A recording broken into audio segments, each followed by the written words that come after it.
خوشی ہو رہا ہے کہ میں شہید محترمہ بینظیر بھٹو کی سالگرہ اپنے کراچی کے عوام کے ساتھ منا رہا ہوں۔ جیسے آپ سب کو معلوم ہے کہ شہید محترمہ بینظیر بھٹو اسی شہر کراچی میں پیدا ہوئی تھی اور مسائل ہے ان کی طرف توجہ دینے کا زور دیا ہے، اور میں وزیر اعلیٰ سندھ اور ان کی ٹیم کا شکر گزار ہوں کہ جب سے وہ ایک بار پھر منتخب ہو کر آئے ہیں تو آہستہ آہستہ کچھ جو ایسے مسائل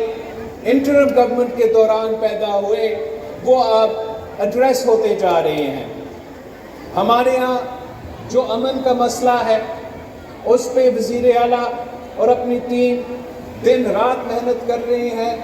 ہمیں ریزلٹس بھی نظر آ رہے ہیں اور امید ہے کہ آگے اس میں بھی بہتری آئے گی۔ انا کی وجہ سے، اپنا ذاتی مسئلے کی وجہ سے پاکستان کو نقصان پہنچا رہے ہیں، پاکستان کی معیشت کو نقصان پہنچا رہے ہیں، ہمارے پورے معاشرے میں یہ نفرت کی سیاست پھیلا رہے ہیں کہ ان کو پارلیمان میں ایک مثبت کردار ادا کرنا چاہیے، جمہوری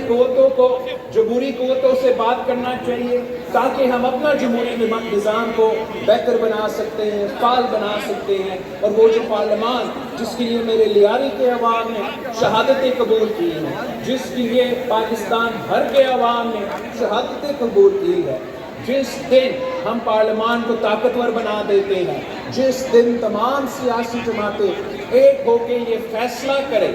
کہ پارلیمان وہ ادارہ ہے جہاں سے ہم پاکستان کے عوام کا مسائل حل کریں گے اور آپس کا لڑائیاں نہیں لڑیں گے، تو تب آپ دیکھیں گے کہ ہمارا چاہے وہ معیشت کا مسئلہ ہو یا جو بھی مسئلہ ہو،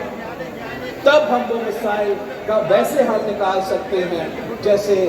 آپ امید کرتے ہیں۔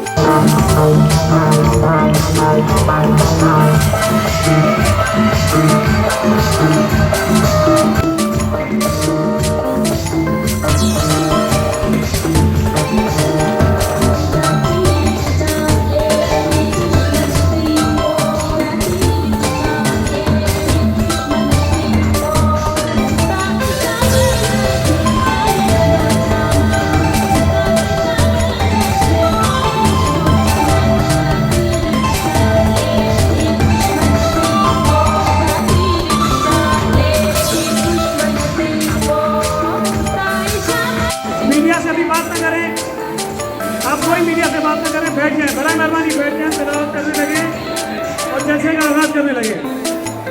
برائے مہربانی